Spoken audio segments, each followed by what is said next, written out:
track playing right now. Okay. Should be fine. Proxima needs a rest. I decided to leave it behind after feeling that it needed to be expanded, but being unsure now.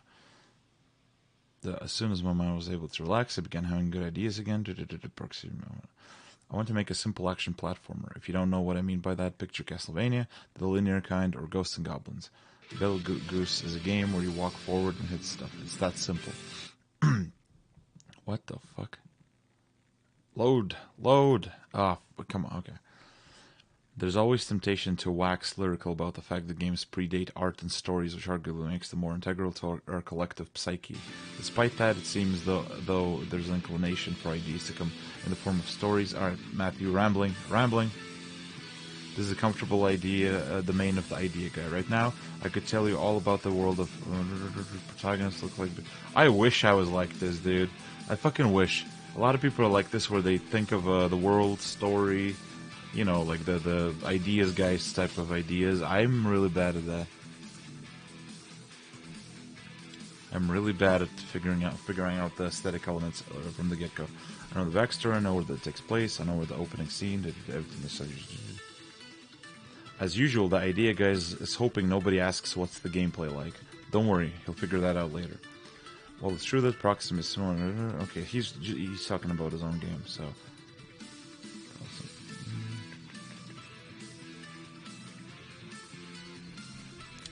The idea of it's Beetlegoose, right? Or like Beetlegoosey.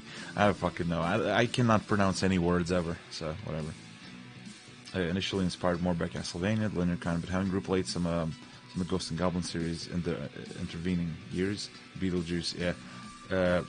Mostly Ghouls and Ghosts for the Mega Drive.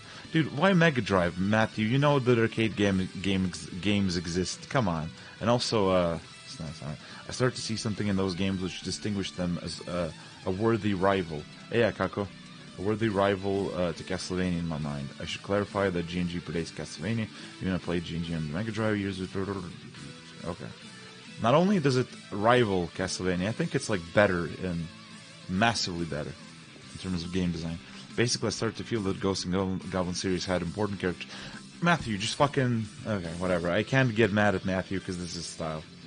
How's the game going, Hog? Pretty good. I just decided to read this article because Matthew is going over a lot of the same points as I was in my video games are competitive video. So I just wanna read it fully because I skimmed through it because I don't have the fucking patience. So the stream is a good time to actually read it. Ghosts and Goblins Resurrection. Hello, how are you doing? Hello, Digital Bun. Many retro gamers have a strange case where they like arcade games, they don't really get why. Well, I'm just saying that he's playing the fucking Mega Drive version. Why? Because it's worse. It's the hitboxes are more janky, and it looks a lot uglier. And like, he knows that arcade games exist. Why not just, I don't know, probably the fucking stubbornness of, like, the dad stubbornness where he just wants to play the console. Basically, I started to feel that Ghosts and Goblins series had important characteristics that elevate it among the genre, and this feeling has intensified immensely with the release of Ghosts and Goblins Resurrection, a game I partly bought as research for Beetlejuice, whatever, which has me astonished by its quality. Yeah, dude, I swear to God, this game is gonna slowly creep up into every game developer's top 5 or top 10 or something. Because it's so fucking good, and people don't realize how good it is. I don't know. Recency bias might be clouding my vision right now, but it's one of the best action platformers yet made. Maybe even best, full stop. Yes! Alright, Matthew, fucking based. There we go. Honestly, didn't expect much out of it. In fact, I hesitated to press the buy button on the store for quite a while, wondering if I'd regret the purchase. But in the end, I found myself full... dude, when it was released, I was so fucking... I was hearing about, like, checkpoints. I was like, fuck. I was hearing about checkpoints, ugly graphics. I was like, oh, this is a new G&G game. Hey, Paulo. He wants to play the console of his childhood. Yeah. But, I had a fucking Mega Drive when I was a kid. I had an NES when I was a kid. What game is this talking about? This is Matthewmatosis' blog where he posted about Ghosts and Goblins Resurrection primarily. And this blog, this was linked in a Reddit thread on my videos, on my video of how action games are competitive, and it shares a lot of the same things I talked about. And I haven't read this before, so I'm kind of surprised by how fucking similar this is. And not only that, but even the games we choose, because Ghosts and Goblins Resurrection was a big inspiration for that. I even did a review a review video I didn't publish in August when it came out, like predating this fucking article, where I talked about a bunch of that stuff. Okay. In the end, I found myself playing a truly exceptional entry of the genre I was about to start working on. Needless to say, this is inspiring but also intimidating. It feels as though the gauntlet has been thrown, and I currently have little hope of turning into something that can rival Resurrection. It's funny that a series notorious for its difficulty has shown up and raised the bar right before I try to vault over it. As a novice, I might face plant before I even get off the ground, but the challenge is strangely motivating. Okay, Matthew, fucking chill. Just, I wish he was more concise. But this part I read when I was skimming, because this is like, where's this Matthew in videos? In my previous diary, I put forward the idea that designers need beliefs. So here's another one of my own. Action games have been converging rather than diverging. Fuck yeah. Seems like Castlevania. No, it's not like Castlevania. It is not like Castlevania. One sec. I'm gonna use my own. I'm gonna use my own fucking no death run.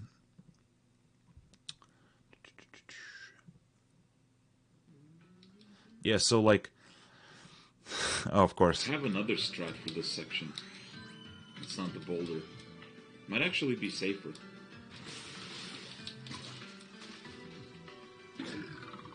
Okay. I just wanted to show that. What game engine do you recommend for shmups right now? Game Maker. Game Maker is perfect. As long as Game Maker is perfect for shmups. It has a lot of shit built in that's really handy. Like a very important one is that it's based around time step. Okay, so yeah, unlike Castlevania, it's very random. The enemy spawns are extremely randomized, very heavily randomized. And one of the things it does really well is it kind of like uses these slopes and curves in the levels to create very varied challenges. Let me find a good place to show it off. Well, I guess this is a pretty good place to show it off. One sec.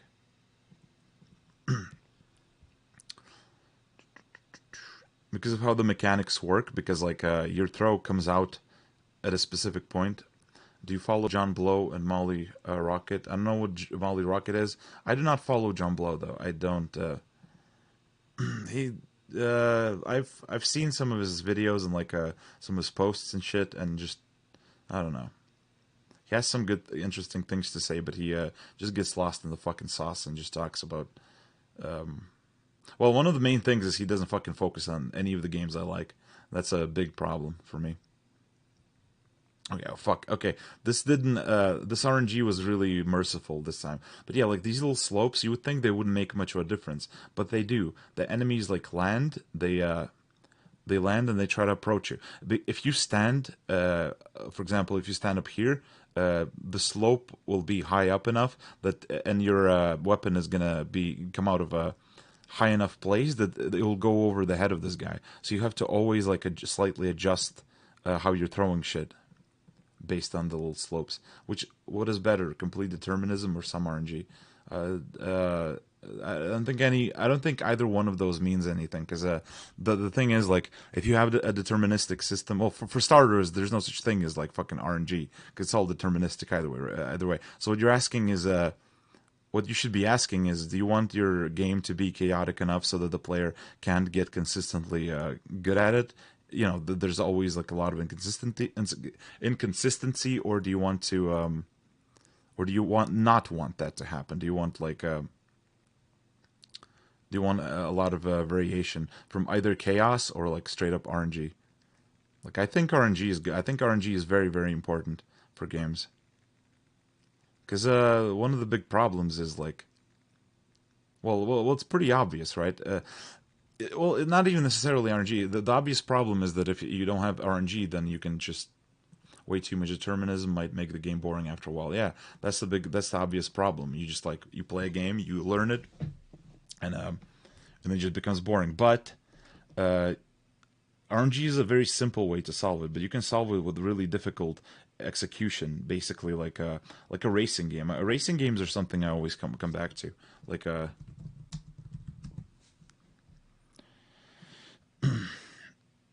you play a racing game and they're completely deterministic, or like fully 100% deterministic. But because um, there's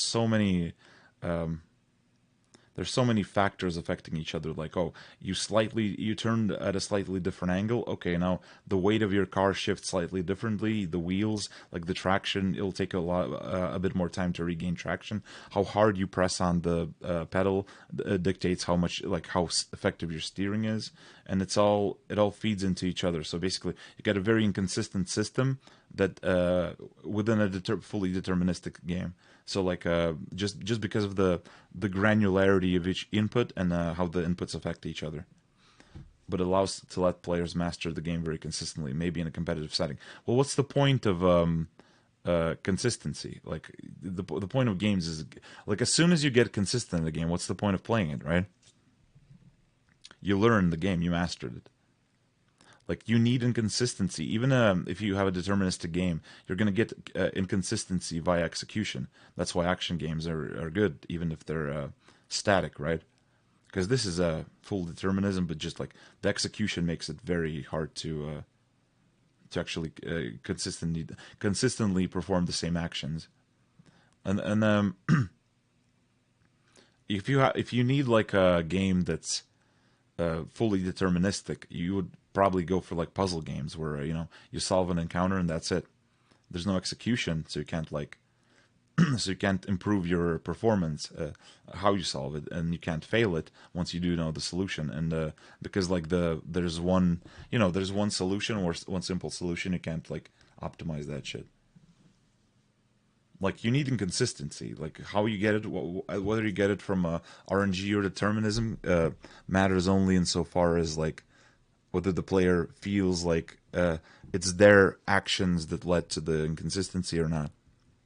I don't know. Even when you talk about like fully skill based actions, it's always going to be probabilistic. That's something I always point out. Like that's something Matthew was saying how okay, so you take the action of, for example, using your finger to press a button on a gamepad. What kind of probability would you assign to it? He's like, okay, 100%. Even though it's possible you can't, it's possible that there's a specific circumstance where you will fail it. You will still assign a 100% probability to the action. But then something I wanted to point out is that as soon as these actions get more complicated and you get into like the realm of like a combo execution, shmup dodging, just like difficult execution of any kind, or like racing game playing, that's when it becomes probabilistic. So you don't like think about, oh, I'm gonna do this every time. You think about, okay, I'm gonna nail this turn most of the time, not all the time. So then if I don't nail it, I have to like ease up on the gas and shit and just try to recover. In shmups, it's like, oh, okay, so I'm gonna nail this pattern like 70% of the time. The 30% of the time, I'm gonna bomb if things get hairy. Like either way, you're not going to get away from probabilistic gameplay, and you shouldn't, because that's what makes games fun. All right. Simply by being a proper Ghosts and Goblins game, Resurrection managed to set it apart from its modern contemporaries, because other games and series have followed a more or less similar path, over the past 20 years. Oh yeah, he's gonna fucking start cooking, I feel.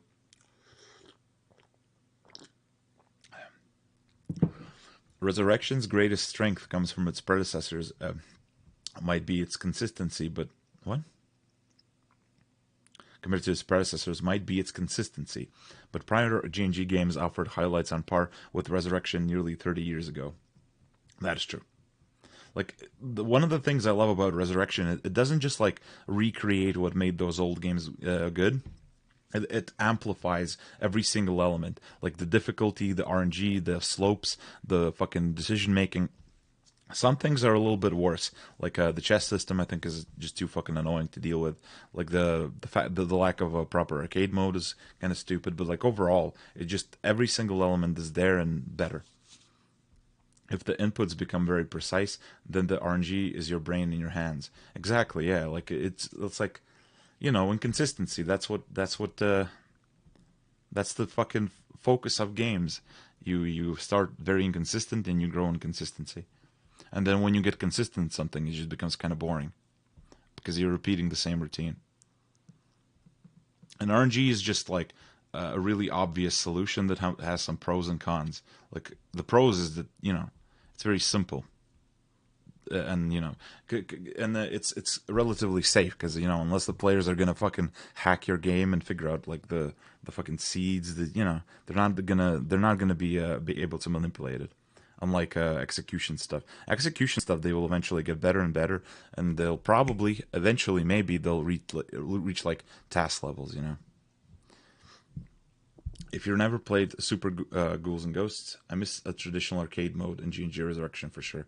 The infinite restarts encourages sloppy play and dicking around. Yeah. Though the difficulty does a lot to offset that a little bit, so... If you've never played Super Ghouls and Ghosts, you owe it to yourself to boot it up for Super fucking Ghouls and Ghosts. Come on, Matthew, fucking super. Okay, you owe it to yourself to boot up the first stage and observe what happens. Coffins appear from the ground, zombies emerge from them. In detail, it looks like this. The coffin appears in a random horizontal position. The coffin can either stay on the ground or rise into the air. The zombie can either emerge from the coffin immediately or wait a while. The zombie is given a random walk speed within a certain range.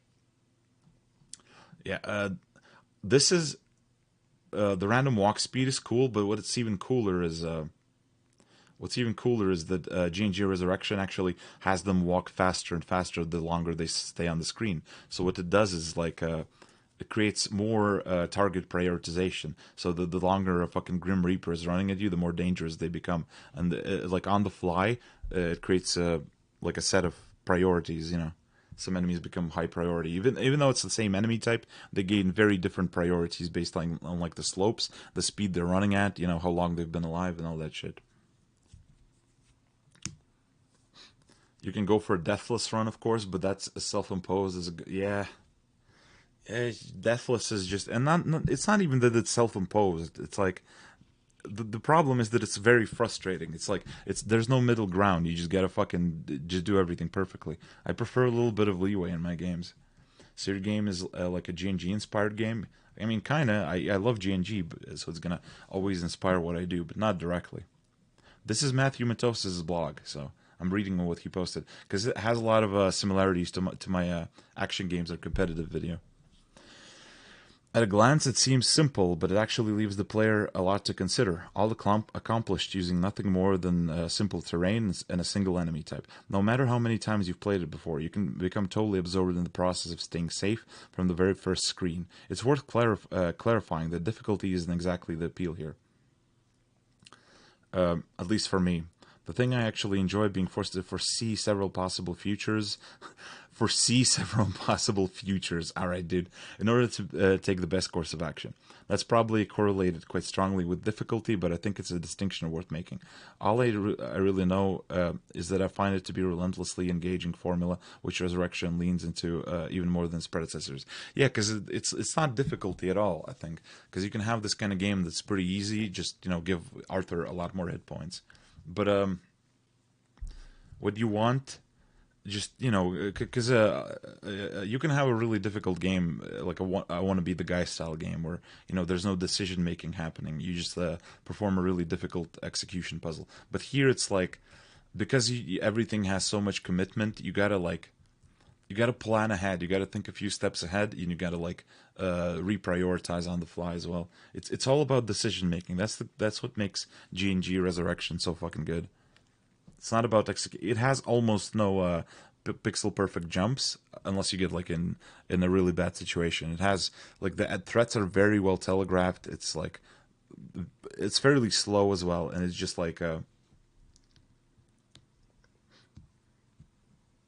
it's just very decision making heavy because of those different elements compounding. Yeah, that bit is interesting. Modern fair game design would dictate that all enemies of one type with no other visual differentiation would have to behave exactly the same, at least in 2D arcade style. Well, it's not in a 2D arcade style game. It would be in a 2D console style game. I feel like people don't realize how much of a difference there is between console platformers and arcade platformers. If you look at something let me think. Well, G&G is someone who's never played. It seems like an extreme, entirely execution game. I didn't know you need to plan ahead. It is not. It is not. Let me show you. It is, the execution is fairly easy, in fact. All right, let me just fucking. I'm gonna use my own replay as usual. But console game, 2D games descend from 2D arcade games. I'm not sure that's, well, kinda. Okay, well, I'll go into it in a little bit. For example, oh, a good example would be this fucking stage.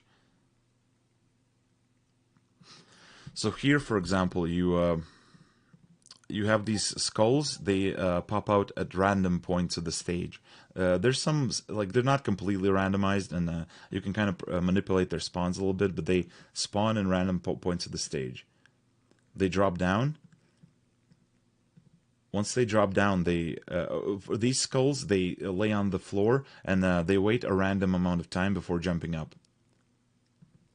So there's a lot of RNG happening all the time, and the main thing is, like, you first off, you gotta, like, if you throw a knife from far away, there's a chance they will activate and jump over the knife, and that's a problem in this stage, because see these eyeballs? If you hit one of these eyeballs, then enemies will spawn, and you don't want to hit them ever. You want to completely avoid targeting the eyeballs. So what happens is you gotta, like, think, okay, I'm far enough from this enemy. This enemy might jump at any point of the fucking at any point. So I can't, like, take the risk and throw it forward. I gotta get closer, and then when you're close, the enemy, even if he jumps, he won't have enough time to dodge your fucking knife attack. And if you get really close, fuck. Okay, I kind of bypassed the challenge here with magic. Let's see.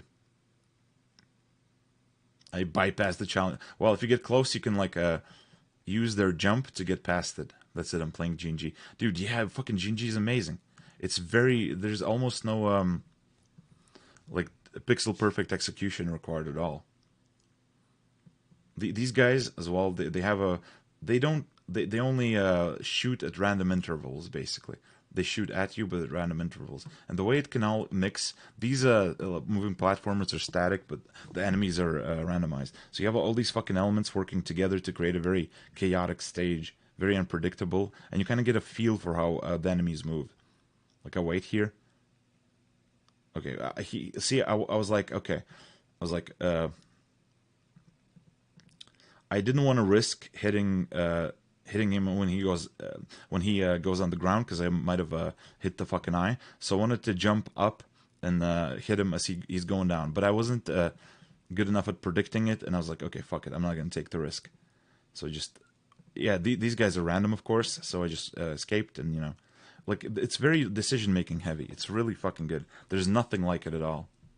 But what I want to talk about is the distinction between, like, arcade platformers and NES platformers. So you see this, like, immediately you see, like, G&G style design here, right? Because the enemies pop up from random places. They fucking literally teleport above somewhere, you know, above you, and you got to react. This game doesn't have the mechanics to, like, fully capitalize on, because you have, like, several fucking options and you just cover the whole screen. But look how chaotic this is. Look how RNG driven and chaotic this is. And also, a good example of this would be Bionic Commando arcade versus the NES version. Because the arcade version is very chaotic. Like, the enemies have pretty complicated behaviors. I believe there's some randomness here as well. And they're just very yeah, look, they're very dynamic. The enemies, like, in the arcades, the enemies were very dynamic. The games used RNG a lot more. They loved chaos. They loved a lot of, like, fucking chaotic screens with a lot of shit happening everywhere. Yeah, look at this. Look how many things you deal with. Overlapping things you deal with. Meanwhile, if you go to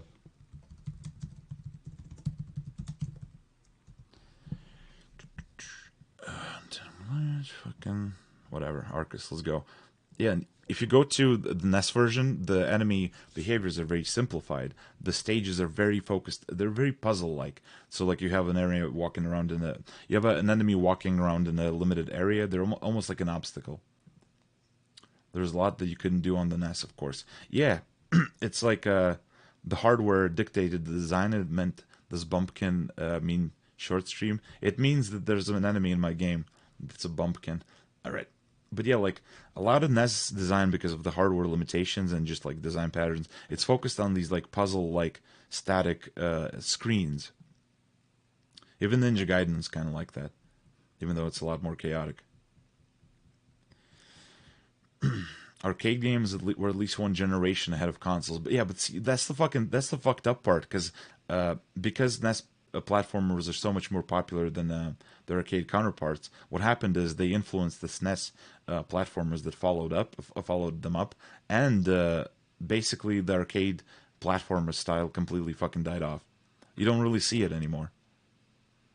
Even G&G clones are now designed like console NES games. They don't have the chaos. They don't have like the RNG. They don't have the dynamic enemy behavior. They feel a lot more like Castlevania than they feel like G&G. Like for example, fucking good game. This is a good game, but it does not feel like G&G at all. It does not feel like an arcade platformer. It's very static. Like here, you would think, okay, there's some birds that like hatch and fucking go right for you. You would think this would be a really dynamic part of the stage, but it isn't. You memorize the location, the position, and just fucking kill them immediately. I think there's like no RNG whatsoever here. Maybe a little bit, not sure exactly, but like very little of it. Like they're afraid of chaos here as well.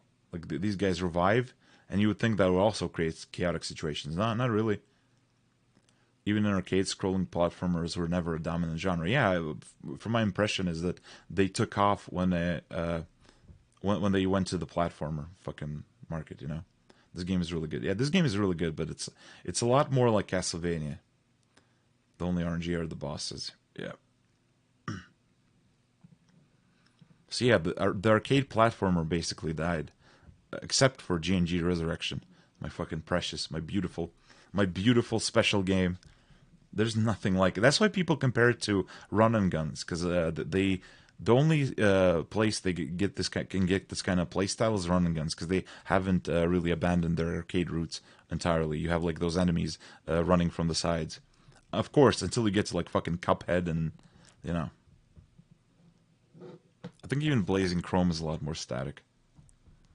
It's a shame. It's a shame. I fucking love this style of platformers, and it's just gone. Assuming nothing changes in the coming months, G&GR will be my favorite game of the year. Last year, the title went to Street Rage 4. Now I haven't been playing a whole lot of recent games. I often find great things I missed out. Yeah, okay, Matthew.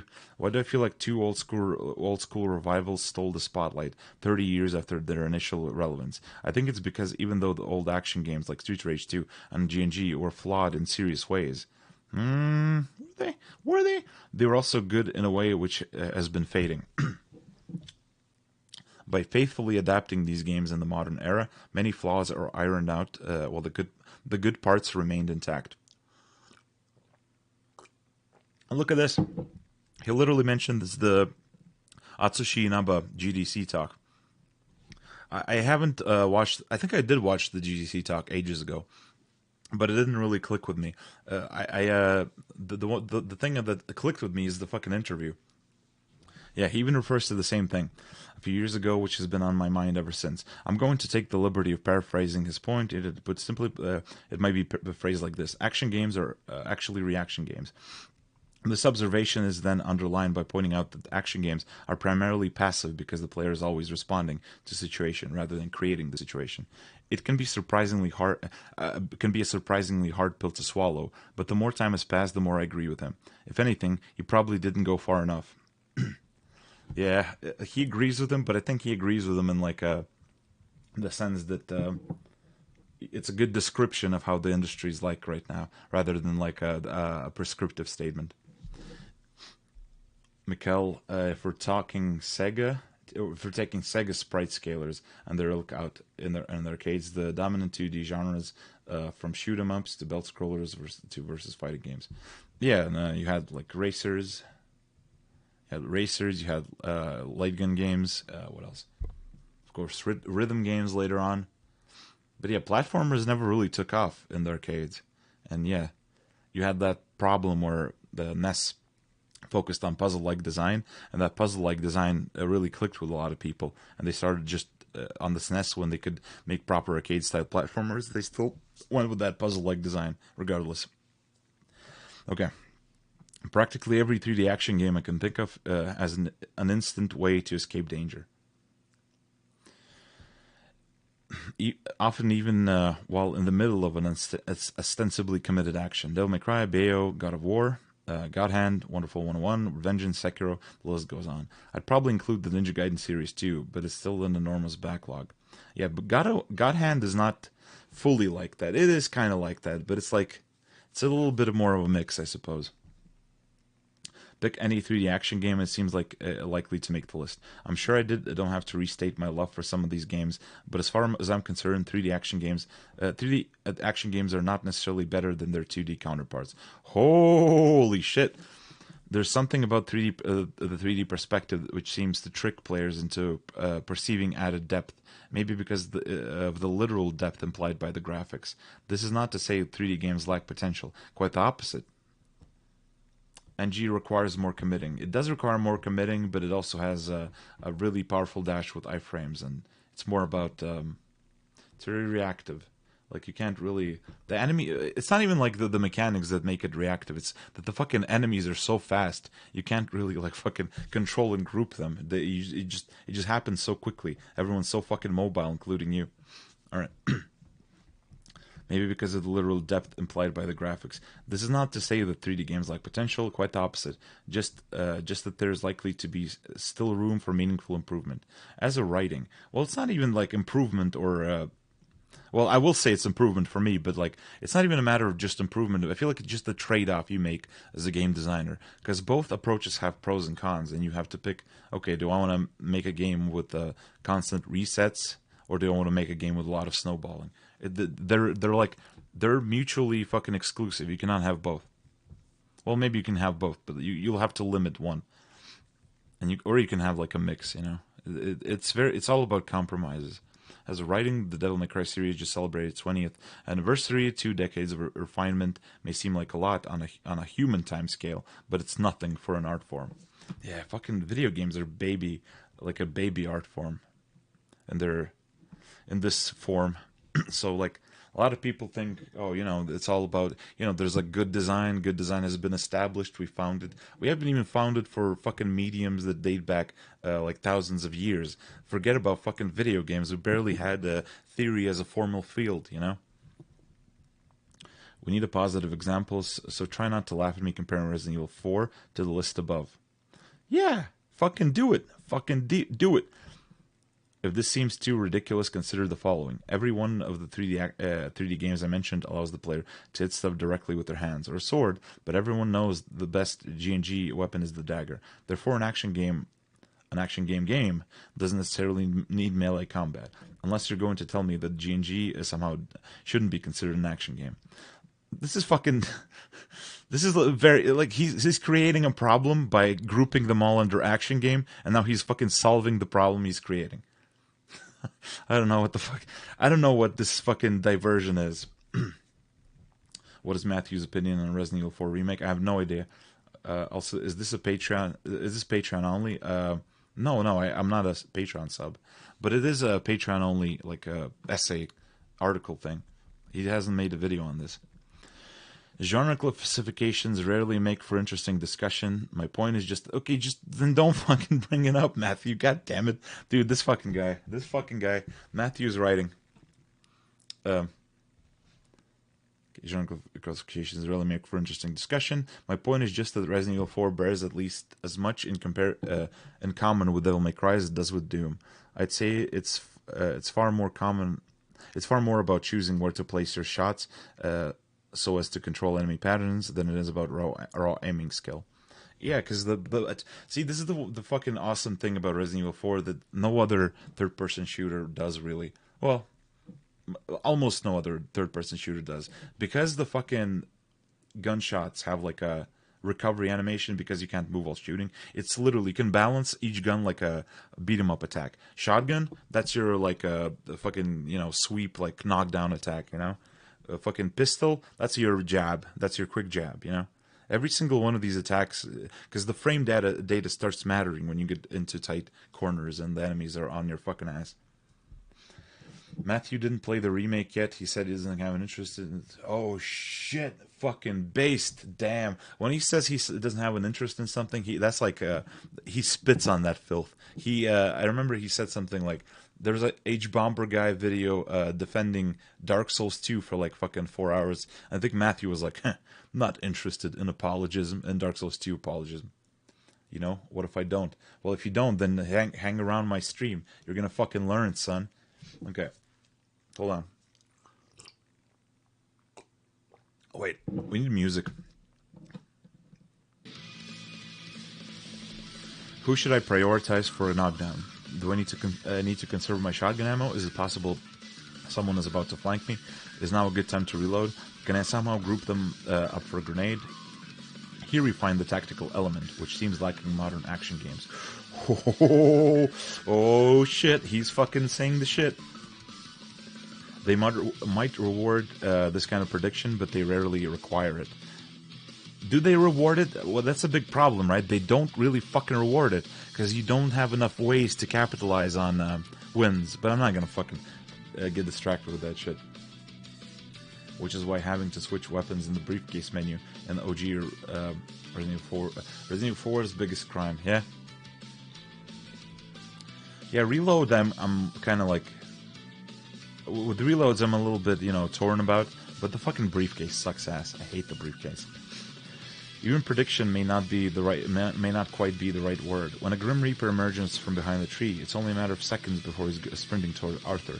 Enemy behavior, it's like, I mean, it's literally decision making, it's prediction, it's a prioritization, like, or reprioritization. I really love fucking reprioritization mechanics. So, for example, Resident Evil 4, you're fucking, you came up with a plan, you're executing it, you're like, oh dude, I'm gonna kick all these fucking guys into a corner, throw a grenade, I'm look like a badass. But then a guy, instead of getting staggered, the guy's head pops, and a fucking Plagas comes out, you're like, oh fuck. Okay, now your whole game plan has been thrown off, and because the game is so tactics oriented, it's like you now have to completely rethink your approach.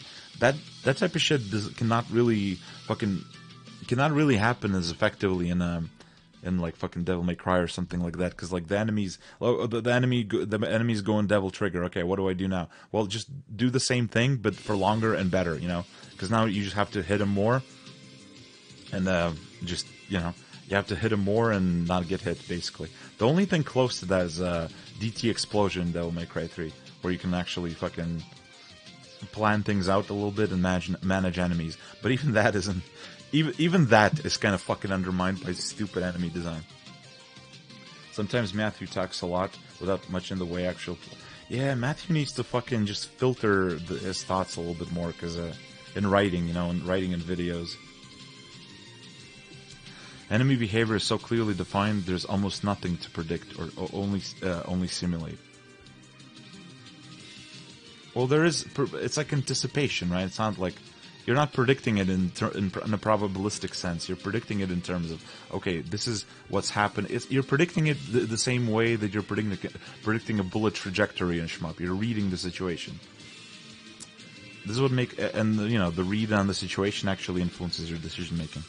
This is what makes Resurrection so good. It's like a bullet hell. Oh shit! He fucking mentioned a thing where the bullets have complex behavior. You control a ponderous knight who can barely eke out victory through constant threat assessment.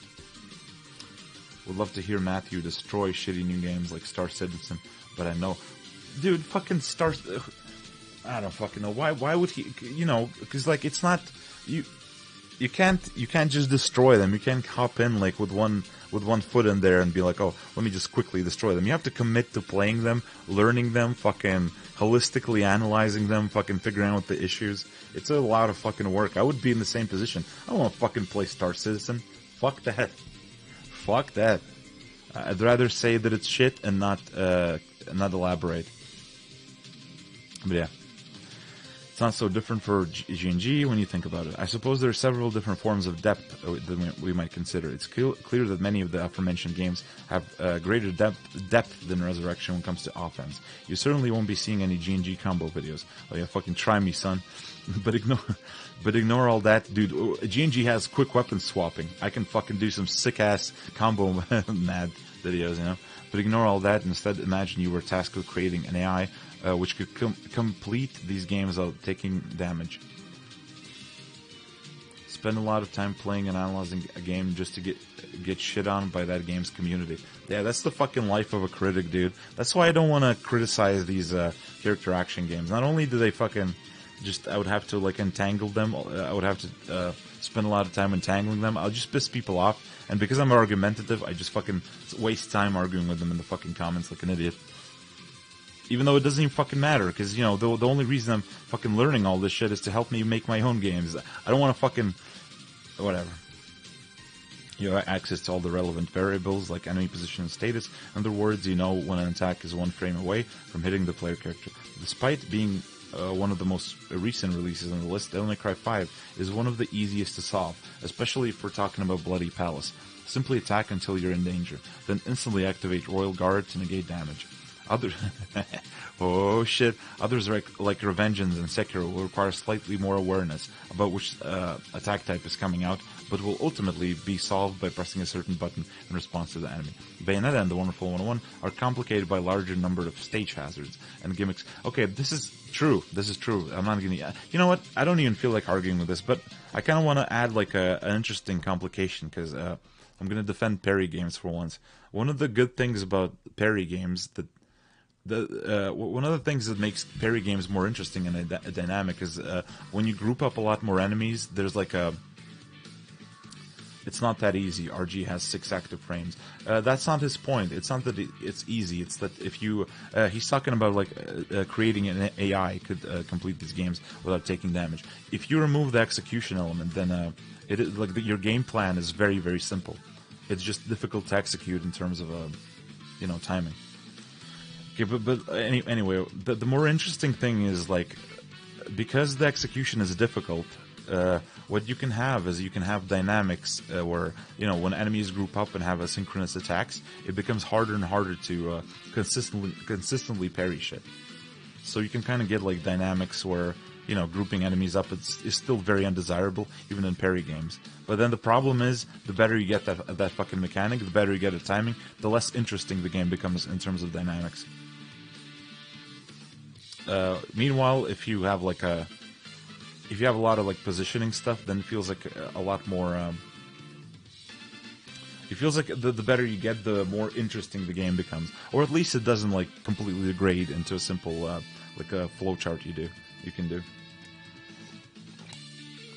Bayonetta and the Wonderful 101 are complicated by a larger number of stage hazards and gimmicks, which take extra considerations, but many encounters can be solved in a similar fashion. Only God Hand might pose enduring problems approaching or exceeding complexity of Resurrection, largely due to Gene's extremely limited range of movement. But the fucked up thing... What do you think of the pair? I've never played a God of War game in my life, so I cannot comment on that at all. The only thing I know about God of War is that the new ones have combos that feel like shit to me from watching videos. That's all. That's the extent of my opinion. Largely due to Gene's extremely limited range of... Yeah, but the thing that God Hand kind of fucks up, to be honest, is that you can like run away from enemy groups and push them out of the way. It has a similar problem with as Resident Evil does, but since you can like fucking run fast as hell, you can like completely reset the situation. I feel like a God Hand without a run, where you can only walk and where enemies can actually like fucking catch up with you. That would be fucking insanely hard, but also really exciting, because you would just It would be fucking crazy. But even then, you could just like backdash cancel away, because you can use the backstep kick. You can cancel that into a fucking. You can cancel that shit into a side dash or whatever, and then do another backstep kick, whatever. Like, it has too much shit that kind of works against the positioning elements. When are you going to have a Final Fantasy grinding stream? I actually want to play The World Ends With You, Neo, so I'm gonna probably stream that, maybe. I don't know. Once it goes on sale. Have you seen the channel Boulder Punch? He really loves DMC and attacks God of War every chance he gets. Yeah, I feel like there's probably a rivalry, and I'll probably disagree with both of the groups, so, you know, whatever. It's like the Doom Eternal versus Devil May Cry fucking rivalry, where it's like, I don't know what the fuck you guys are even arguing about. I don't care about any of this. Largely due to Gene's extremely limited range of movement. This isn't some irrelevant curiosity. These defensive algorithms are running in your brain as you play. Perhaps I'm being uncharitable about how easy some of those games would be to solve, and it's worth noting that the simple solution would not necessarily be fun or look pretty. Nobody wants to play DMC5 by spamming the attack button and hitting Royal Guard every single time attack comes along. That said, think about how clever Arthur's AI would need to be by comparison. Yeah. If a Grim Reaper is running at him, it's not enough to jump or throw a dagger on the last possible frame. You need to be able to think ahead and position yourself in the safest way to advance. Yeah, like, you need to you need to, like, interact with the environment. You need to prioritize different... What, Doom Eternal has a rivalry with DMC? What the hell? It's mostly, like, fucking Under the Mayo fans and a few other groups, so... They go about that. I don't fucking know, whatever. Yeah, but, like, you need to angle yourself. You need to position yourself at the right point of the slope. Sometimes, like, you could program, for example, okay, so Arthur, if a Grim Reaper is fast, then prioritize that Grim Reaper. But sometimes that's actually not good. Sometimes you have two Grim Reapers coming at you from two sides. One of them, you can jump over one of them and then attack the other one as you're moving down or some shit like that. Like a lot of the different elements combine together and overlap a lot. Under the Mayo has the worst takes, TBH. Under the Mayo is a fucking mixed bag. Sometimes he has good takes. Sometimes he just, like, usually just boring. But I don't know. I don't know what it is with his fucking inconsistency. Just, you know, fucking throwing darts at the wall, seeing what sticks. That said, thinking about how clever Arthur's AI would need to be in comparison. If a Grim Reaper is running at him, it's not enough. You need to be able to think ahead and position yourself in the safest way to advance. Yeah, I wish he went in detail. It's simply a more complex game to survive. For me, this quality makes Resurrection extremely engaging, and I assume I'm not alone. Yeah, there's not too many of us, Matthew, but we're hanging on there. I wish the game had more fucking RNG, dude. Sometimes he ghosts you because you disagree with a single thing. It is what it is. If that's the case, then why did this style of design seem to decline? Yeah, well, because it's not enjoyable to... Dude, bullet hell games are like the perfect fucking example of this exact style, because they get most of their interesting dynamics from this style of gameplay. And they're completely obscure. One pretty risky move is to immediately attack after you jump, and then look back and attack too. But you need to consider where that jump will take you. Yeah, and depending on what the environment nearby is, jumping might not be. It's just very simple tools that you don't need to spend much time learning, but they create a lot of variation based on the environment. It's all very interconnected, deeply interconnected. Whereas in a lot of fucking action games, a lot of unnamed action. You know what? I'm gonna fucking just use Sekiro, because Sekiro is just like the acceptable punching bag. In a lot of action games, like, it doesn't matter. It doesn't matter where you're standing. Do you have the low ground, the high ground? Do you fucking... Are there more than one enemies in you know, around you? It doesn't matter where the fucking enemy is in relation to your character. It doesn't matter if there's like a fucking thing blocking your path forward or some shit. It doesn't matter, because you can always just deflect, do the Mikiri counter or whatever the fuck it's called, or jump over. It's always the same. The solution is always the same. Even no matter the environment, no matter the enemy combos, it's always going to be the same. The only thing that can sometimes change is that the order in which you use those, like, predefined solutions. And that is fucking Simon Says. Just having a good fucking option is not Simon Says. Oh man, I loved Sekiro, but I guess that's true. Yeah, I liked Sekiro as well, but like, there's nothing to the combat. It's a rhythm game. It's a rhythm game. That's it. It's a fucking rhythm game. It's a fun rhythm game. It looks cool. You fucking, the clashes are fucking goated, but it is a rhythm game. Okay. When players... There are many possible reasons, and I think fairness is the chief culprit. When players have an escape hatch, usually in the form of invincibility, frames, or parry, they can be sure that everything they encountered was fair, which must dramatically reduce frustration. It is probably a big factor, but what I think the problem is people don't know how to improve. People don't know when the games rely on a lot on snowballing. People don't understand what they need to do to improve. Like, if you got hit in Dark Souls, you're like, oh, okay, so I didn't press the roll button at the right time. Or like in Sekiro, I didn't do the right Nikiri counter.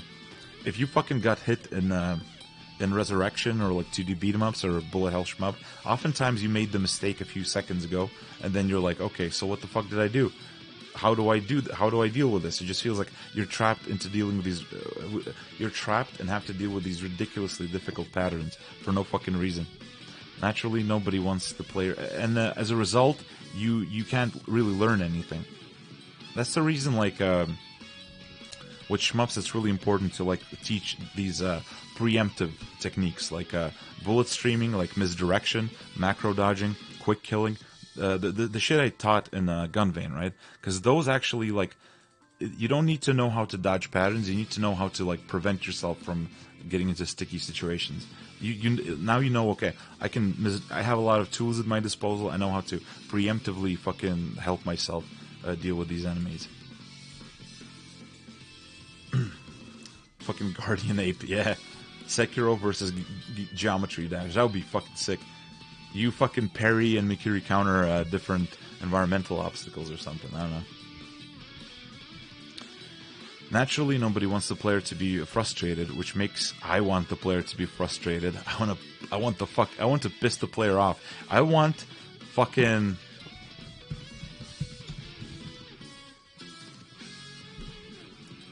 I want this guy. I want every player to be like this guy, just seething, but coming back to the game. Just calling it stupid shit, garbage, fucking bullshit, unfair crap, but then still, like, the next day picking up the gamepad and being like, alright, let's fucking continue playing. That's the best place to be as a developer, in my opinion.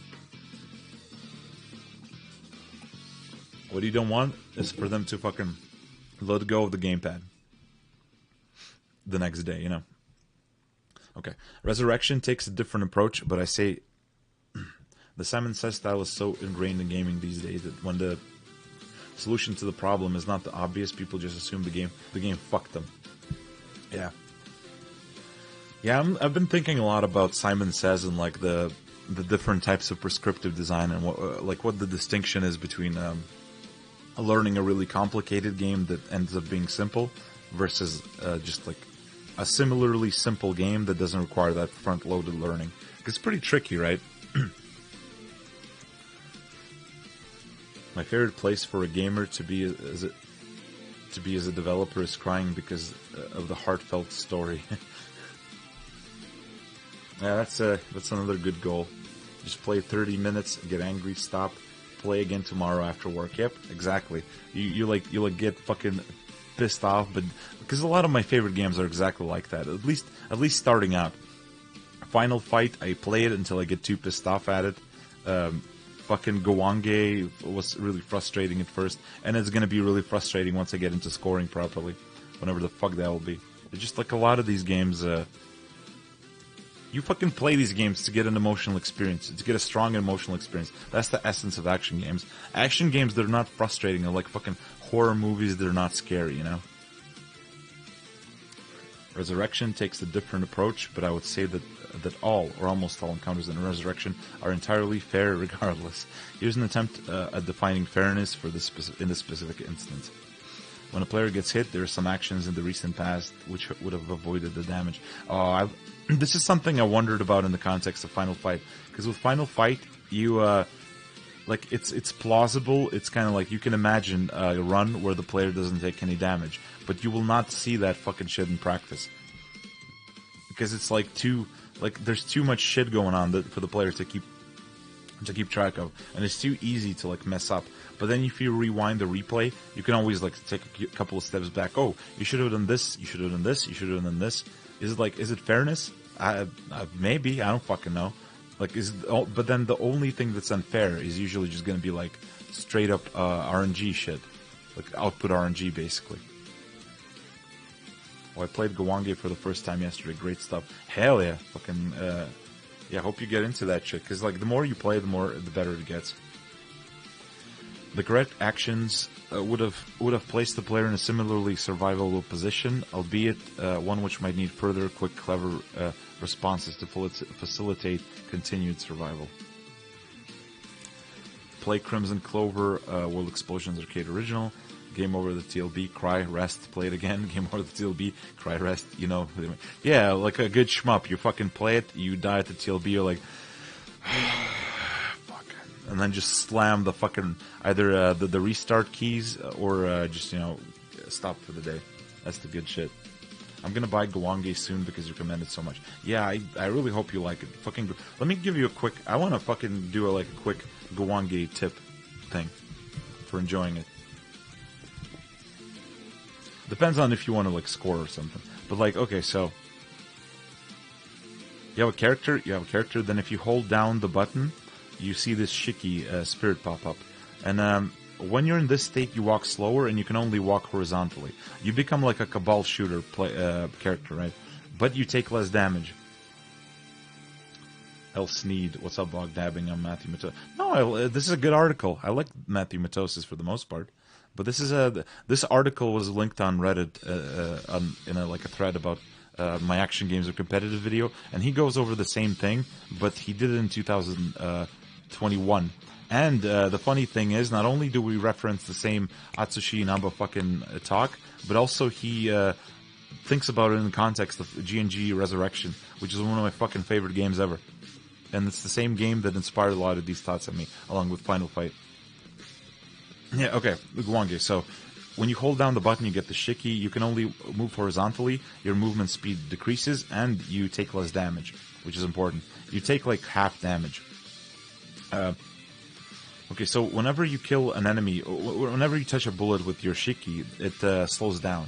Whenever you kill an enemy, your Shiki gets an aura, and that aura cancels any bullet it touches. So you can kind of like kill an enemy and wipe away the bullets. If you go later on, you can see like this player is gonna just like wipe out the bullets. Go and find a good section. Yeah, look at this. You can kind of create a shield where you. Okay, never mind. He's bombing. Right, I just got in, so I didn't know the context. Yeah, this is a good article.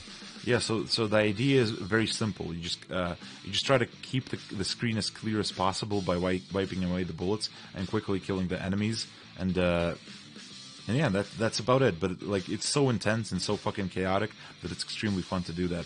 And you can also reel your Shiki back in by releasing the shot button and kind of restart from where your character is. It's fucking awesome. Your shot is really good for. You often need to switch between normal speed and focus, like a lot. Not only because of the Shiki movement, but also because your shot kills a lot of popcorns really efficiently. What do you call a Matthewmatosis that can split himself into two copies of himself? I don't fucking know. Okay, the player had all the necessary information to make the decision before the inflection point. See, but this is also very difficult because, like, if you overlook something, and which often happens, I don't know. It gets really difficult. I'm thinking about this in terms of bullet hell games, right?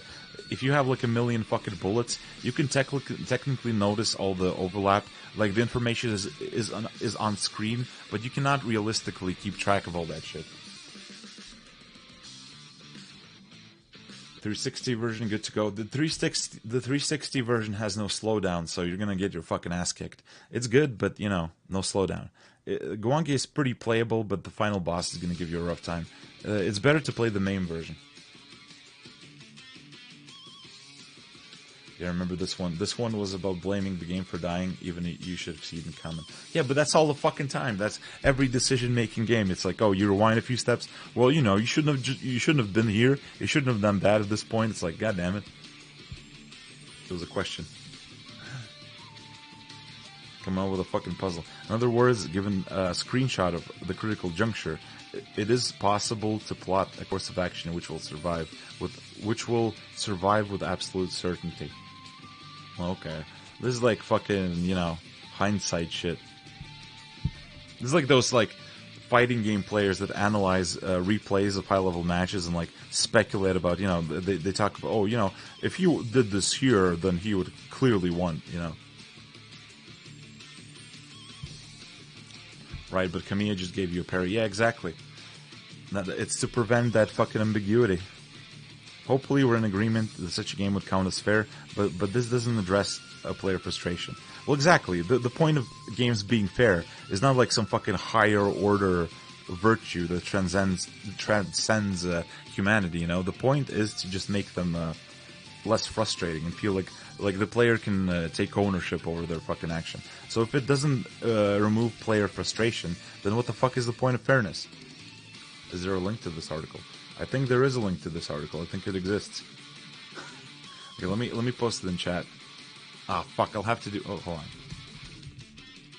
Wait, I don't have it... whatever, just go look up Matthewmatosis Patreon, Ghosts and Goblins Resurrection, whatever.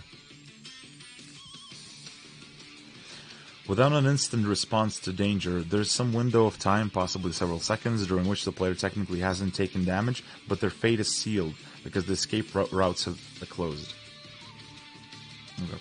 Note that this is also true of Resident Evil 4, and many older action games, such as Castlevania. Yeah, kind of true of Castlevania. You get like a bunch of flea men and shit, or like during boss fights. The goal of G&G is to avoid such pincer situations, but players may not recognize where they made the mistake, since there's a delay between failure and punishment. Superficially, this can make it seem like the punishment happened for no reason, thus a player might blame the game rather than thinking back to the prior moment where they should have foreseen this outcome. Yeah, or sometimes they don't have the... When they start playing, they literally won't have the skills and, like, techniques. A lot of the techniques in, like, shmups, for example, aren't like discrete things you can quickly pinpoint. They're not like, oh, I can cancel this recovery animation. I can combo this fucking move into this move. I can fucking just, you know, buffer a fucking input. They're a lot more soft. They're like, oh, this movement pattern, this specific movement pattern helps me do this thing. And it's like, they need to put... that's the problem with relying on fundamentals, because fundamentals are very soft, they're very interdependent, and as a result they're very, like, granular and hard to pinpoint. The section I most dislike from Resident Evil 4 is the Flying Bugs Caves. How about you? Probably, remake or the original? Probably both, actually. I don't know, I'd have to think about that. Okay. Yeah, I think this is just, like, universally applicable to games that are based around really fundamental skills. Resident Evil 4 is just too easy there, and none for me, unless you're doing a challenge run. Damn fucking God Gamer in chat, dude, holy shit. I hate the last section on Industrial Island, original. I don't like that section. I don't fucking like protecting Ashley, period. Something about that, it's not even, like, difficult, it's just very fucking annoying. Every single time. Just, you know, those sections where, like, she's on her own and you gotta snipe some dudes. Always pissed me off for some reason. Okay. I don't know if this problem with delayed punishment has been written about before, but I think it was intuitively felt by designers many years ago who built their games to compensate. We are now possibly in a vicious cycle of the player is always right, where developers seek to mitigate frustration by providing proof that the encounter was fair in the form of liberal access to invincibility frames, which then causes players to become even less tolerant of perceived unfairness in other games. This is a really good point, Matthew. This is a really good. Make a fucking video about this so people know about this, because, like, this is something, this fucking cycle of how do I say it? It's like a feedback loop where the players create specific systems, and the player demand more and more of those fucking systems. It happens with a lot of like non-abstract mechanics. Like, for example, I was ranting about this the other day when it comes to rank. Players do not like thinking about abstract, invisible mechanics like rank. They want everything to be tangible, represented very clearly, and the solution developers try to do is they try to make rank more integrated into the story and like make scoring, not story, but like the presentation of the game. You know, they try to make it very tangible, very clear, very like real, represented by in-game objects, all that shit. Yeah, and as a result, the players get less fucking tolerant of those kinds of mechanics in other older games. And as a result, you get like more and more limitations on the fucking developers, because like they get strangled by these fucking demands of the players to like remove abstractions from their games, even though you cannot make some of these systems without abstractions. True. For example, I'd hate if the final boss from Zero Ranger baby. I had to practice it for hours using the level select. What would have been the point if it was too easy to kill for the first time? Wouldn't be memorable at all. Yeah, well, it's not just that. It's just like the mechanical design. The reason the mechanical design is getting homogenized is because, you know, players cannot. They don't like these kinds of fucking mechanics. They don't like having to learn, and because like there's no incentive to do it, the critics don't fucking talk shit. The developers pander to them. There's very little reason to create unique games. He said that that blog post was the most like a video, but he never made a video on it. Yeah, this beats his context sensitivity video by a lot, because this is a lot more interesting. It hits on a lot of more interesting points.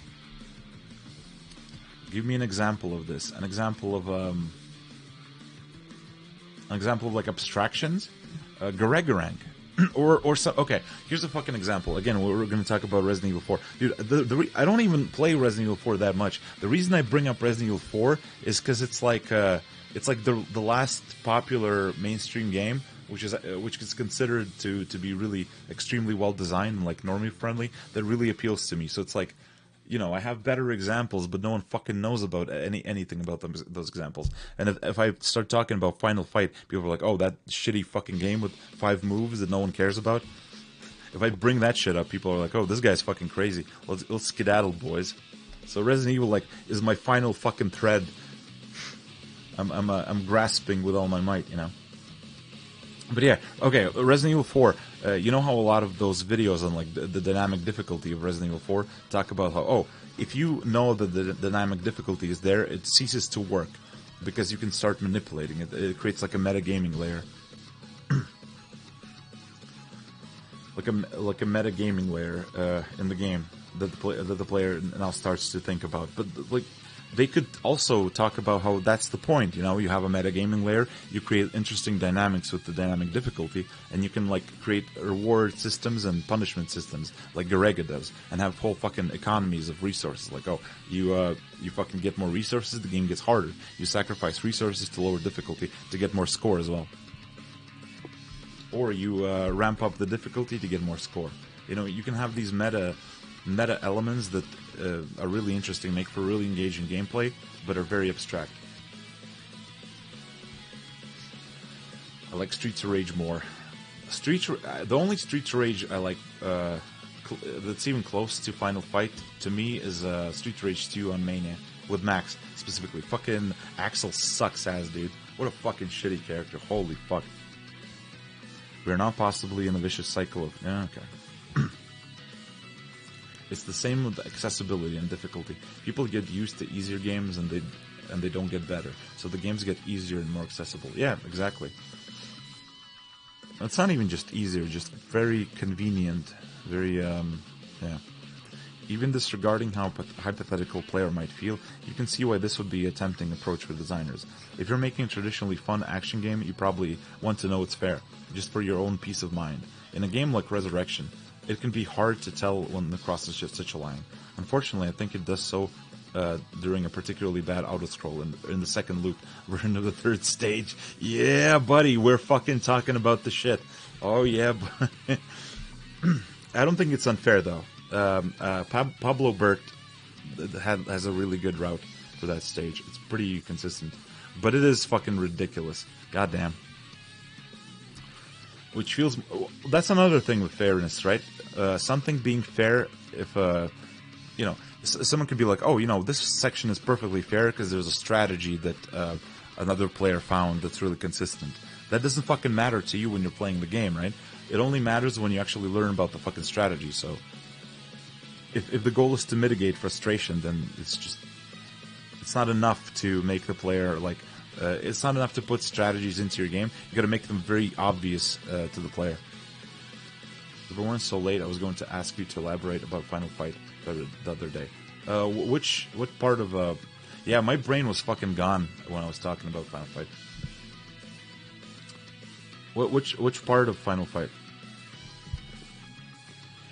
Which feels more like a crapshoot than test of skill, but that means you can complete an entire playthrough with any unfair encounters. Maybe I'm being uncharitable, but I assume many players decided the game as being unfair long before they saw the credits. Who knows? I might... See, this is a fucked up thing. Players will play like JRPGs or like deck building games, or legitimately, the games will screw them over sometimes. And they will not complain. But as soon as an action game does it, as soon as a fucking difficult action game does it, it's over. It's beyond ogre. One reason I like Final Fight is that it's pleasant to look at. I love the sunny streets in the beginning and the final level. Yeah, the reason I love Final Fight is just very, like, intense and claustrophobic. I couldn't remotely explain Streets of Rage 2 that day, but the dynamic difficulty you were mentioning. Oh, rank, right? So there's a variable in Final Fight in a lot of arcade games, which is, it ticks up all the time, unless you die, or sometimes other conditions, right? So, in Final Fight, there's a variable, so, let's say you somehow hacked it, and made it so like you fight the same group of enemies on the same level, and you can, like, if you can tweak the variable, you can make the AI more aggressive and more difficult to deal with, even on the same part of the same level, the same group of enemies. They're not palette swapped. They're just more difficult. Would you consider the turn canceling cheating? Oh, I don't. No, it's not. It's just a fucking technique. Because then you're like, okay, well, what is the back jump with Hagar cheating? I mean, it's also not an intended strat, but it's really useful. It's not broken. I just consider it like a degenerate strat, which is normal. And the thing is, it's pretty fun, so I don't care. Who knows? Yeah, that's the thing. A lot of fucking character action players have to just be like, oh no, that's cheating, that's cheap. I don't fucking do that. I can, like, oh, you found a cheap strategy in a 2D beat 'em up? Well, that beat 'em up kind of sucks then. I don't know. Shame. I really like Alien Soldier's game design. It's hard, but I found it perfect in boss strategy and difficulty. I gotta play Alien Soldier more. It's one of those games that, like, I didn't like at all when I booted it up and played it for like a couple of hours. Just on a feel level. But the same applied to Radiant Silvergun. And I just, the more I play that game, the more I fucking love it. Okay, who knows, I might also be wrong and eventually change my mind about the second loop too. A wide range of opinions is bound to rise, because there's no foolproof objective way to determine fairness in Resurrection. There's no parry or invincible dodge to be pulled off at the last possible moment. Yep.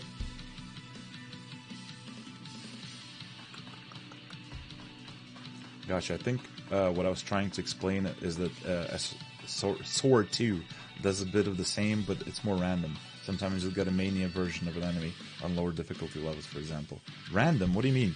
Is it like, is it not tied to fucking enemy colors or anything? It's just literally sometimes an enemy fucking... It's like demons in God Hand, but randomized? I didn't fucking know that. Or is it like... Maybe the enemy goes into a mania phase for a while? Something like that? I don't fucking know. Well, the reason I brought up dynamic difficulty is just to point out, like, it doesn't have the enemy variations, it doesn't have, like, the palette swaps, but it does something very similar with the built-in system that's hidden.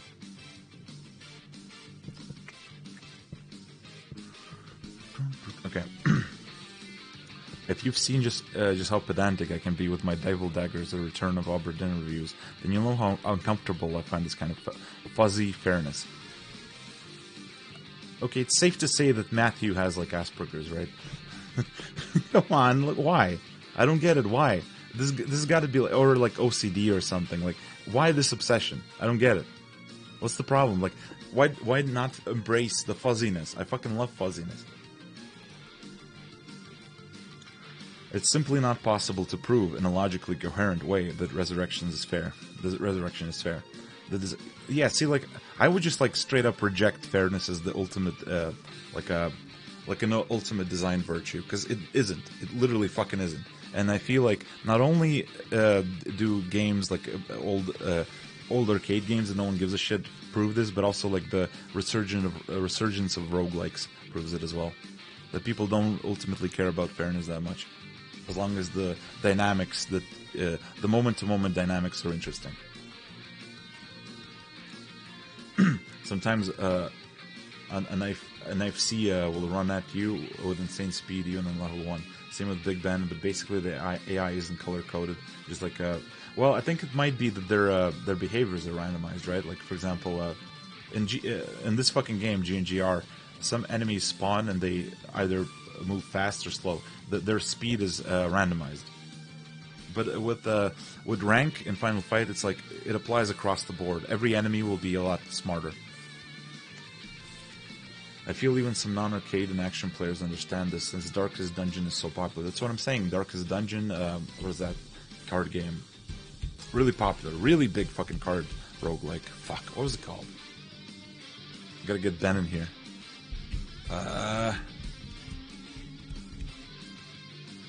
Whatever, just you know, FTL, whatever. FTL, Binding of Isaac.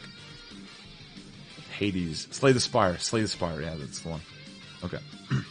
Street Rage 4 is irrelevant here because it walks a nice line between both styles of fairness. The special moves are technically an instant escape button. They're not. They're fucking not. They are not. Jesus. Because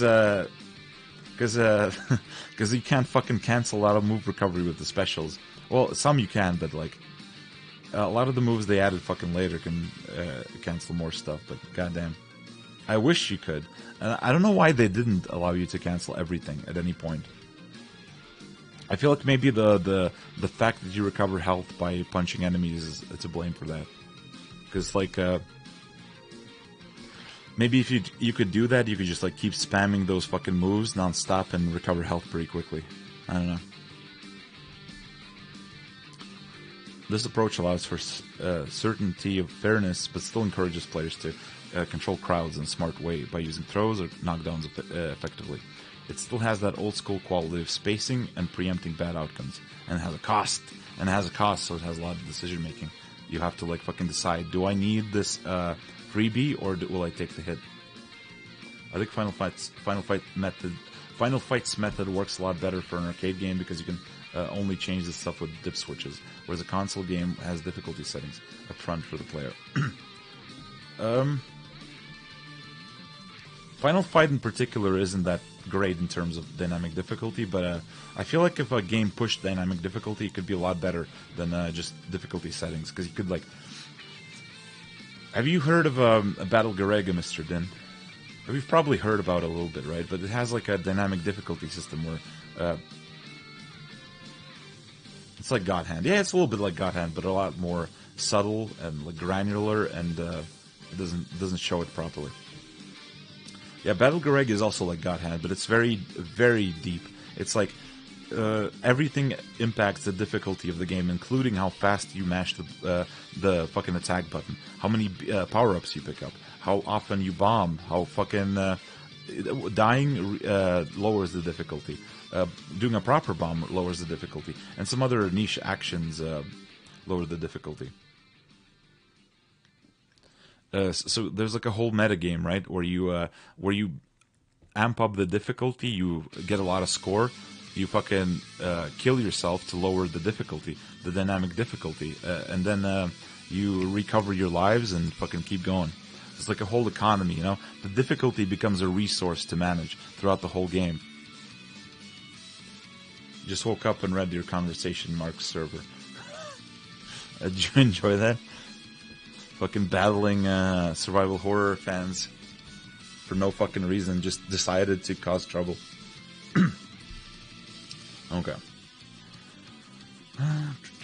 I don't mean to imply that 3D action games are devoid of this satisfaction. You can find examples where good positioning will pay off in many of them, such as a well-placed Wicked Weave, which catches several opponents at once.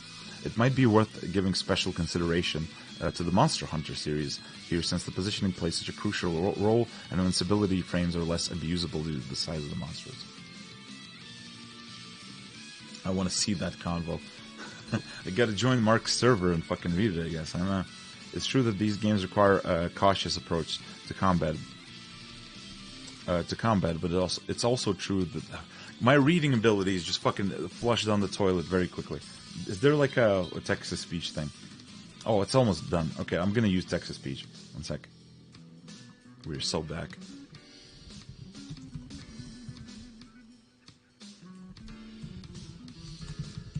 Whatever. Let's hear it. It's true that these games require a cautious approach to combat, but it's also true that they give up a lot to achieve this result, especially compared to 2D games. Encounters are reduced to a single enemy which the player keeps in their sights by babysitting an otherwise static camera. Suffice to say, this might qualify as the old school, fuzzy fairness approach, but the tactical layer seems lacking compared to the multitude of overlapping enemy behaviors which need to be accounted for in a game like Resurrection. You still have overlapping enemy behaviors, just, you know, too many resets. Okay, so I only like dynamic difficulty when it's done like in Resident Evil 4 and God Hand, when it's just supposed to train you for the non-dynamic hard modes. Sometimes I just want to practice hard room, the dynamic difficulty prevents that. That's not the fault of the dynamic difficulty, it's the fault of fucking Zero Ranger's shitty ass. Oh wait. That's not the fault of the dynamic difficulty, I'll sneed. That's the fault of Zero Ranger's shitty fucking practice tools.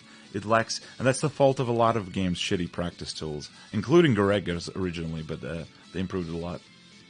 But one of the things about Battle Garega is that the dynamic difficulty is so granular that you don't even necessarily need to practice specific points. You have to like, well, you do with some bosses later on, right? But it's a lot of it is like. It's very hard to practice because you'll be in very different positions while playing. I don't know. As your ranger, you can mash the select button and select the stage menu to make the rank maximum. Dude, why did they fucking do this? Why are the Zero Ranger devs like this? I don't fucking get it, dude. I don't fucking get it. I do not understand why they're so obtuse with the fucking practice stuff. That's good to know, though. Goddamn. Because, yeah, like, yeah, I didn't know that either. They were like, I was asking them on Discord, okay, is there, like, a practice mode? I didn't know that, yeah, I didn't know that either. I was like, is there a practice mode? They're like, yeah, there might be something coming. We might be cooking something up, wink, wink. And I was like, okay, that's cool. Then I fucking asked, and they're like, hey, well, look for it. I was like... Just tell me, just show me where it is. Why is this so fucking... Why does this have to be a fucking secret, please? God damn it. Mentioned on the update list back then. Oh, that might be true, yeah. It's like, you know, we're not spoon feeding you. You just gave me a free dozen hours of gaming. Hell yeah. Okay, so... There's probably dissertations worth material to write about why 3D games seem to tend towards the other style of design. My feelings on this are hazy, but there's three possibilities, all of which might be true to some degree. Dynamic camera systems make it more difficult to precisely position yourself in 3D space. 3D games are still most often rendered to a 2D screen, which again makes precise positioning more difficult and ideally necessary. I'm very torn on this point because I feel like a lot of 3D games, especially competitive games, are very fuzzy in that sense, but they're still very popular. I feel like people can deal with that kind of complexity if a lot of other shit works for them. 3D games tend to have larger budgets, which puts pressure on... Yeah, this is probably the biggest culprit. Yeah, there's a lot of little details. For example, the fact that you can't, the fact that 3D games have like models, 3D models, and if they clip into each other, it'll look very strange. Versus a 2D's version where you like have them overlapping just fine. The fact that encourages the developers to add collision systems and have the players, the enemies push each other. That makes grouping enemies a lot more difficult, and it discourages like getting them together in a corner somewhere.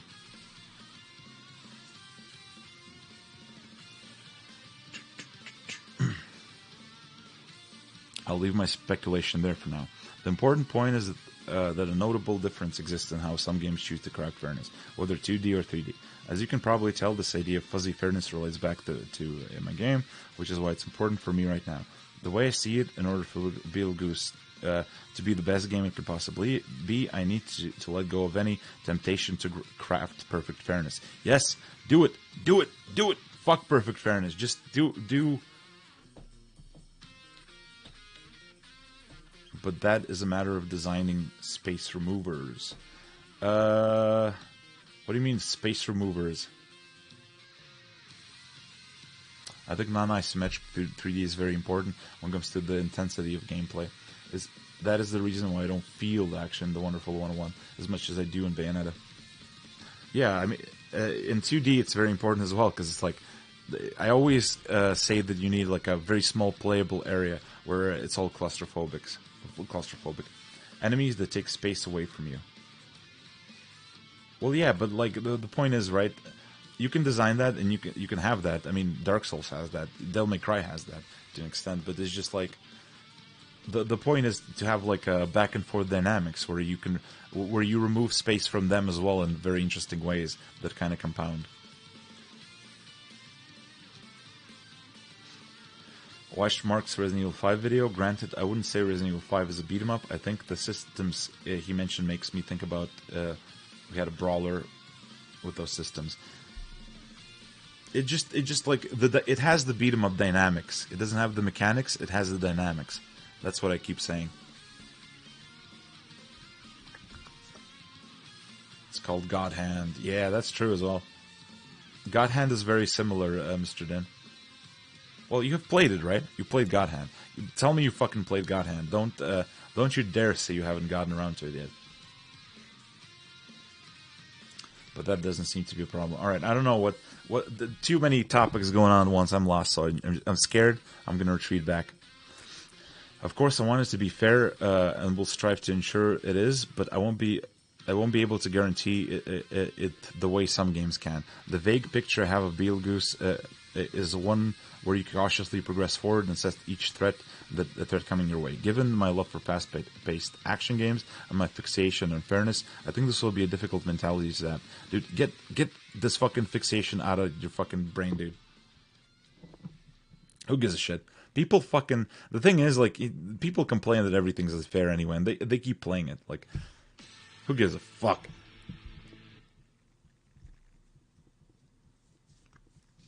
I hope someone makes a 3D beat 'em up inspired by God Hand someday. Dude, Sifu, dude, you know, just play Sifu. God Hand is a bit of that, yeah. A purely melee action game with the camera and core character movement controls of Resident Evil 4. Yeah, and also like an emphasis on getting kicks, getting like, not throws, but you know, throw-like mechanics. I played God Hand. I don't think it has guns. Yeah, but like, it's a brawler with those kinds of systems, right? It's like... instead of doing stuns, you fucking get counter hits. Whatever. Just think of roulette as being a big shotgun. I think this will be a difficult mentality to adapt. It also probably doesn't bode well for critical or commercial success. This post, yeah, that's the fucked up part. That's the depressing part. That bums me out, dude. Like, the types of games I love are just fucking failures. No one gives a shit about them, and, you know... I feel like a fucking idiot for making them. Matthew's going to be in the same place, so it's cool. So we can make a video essay about how, you know, how much it sucks that people fucking have shitty taste or something. This post has more or less taken for granted that the resurrection is something to aspire towards, but it sits on a 75 on Metacritic, bordering on abysmal if we adjust for how games are typically scored. Unfortunately, it seems to not have found much of an audience either. Creativity's changed. I've given up on Proxima for the time being because I couldn't quite sculpt it into something I was happy with. Despite that, there's some blurry, perfect version of it in my head still. Something I feel could plausibly exist, even if I can't quite make the pieces fall into place yet. The same is true for Beetlejuice. Holy shit, how many fucking games is he working on? All other things being equal, okay, I shouldn't be saying that, to be honest. I think my ideal version of Proxima Procyon, whatever, would be better received than my ideal versions. Yeah, I'm not convinced anyone actually wants this game, but I want to make it, so I'll try to do justice. This is exactly what I'm doing now. What are the genres of games he's working on? Well, this is a platformer. Let's see, actually, because he posts some progress every now and then.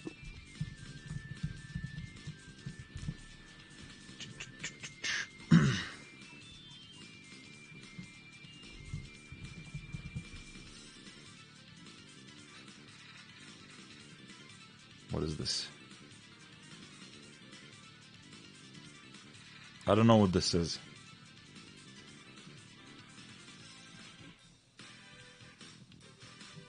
Okay. He's been playing shmups, and he's just playing fucking R-Type and shit. Dad shmups, like the worst possible thing. Okay, I don't know. I don't know where his games are at. He made his own game engine that's showing off rendering. Fuck. Is he gonna be stuck working on the game engine for like 5 years and then kind of like peter out? Matthew, fucking come on. Just make the no info at all. It just drops it there. Yeah. Is he making Cave Story 2? I don't know. Play the previous video. Action editor. Okay, let's see this.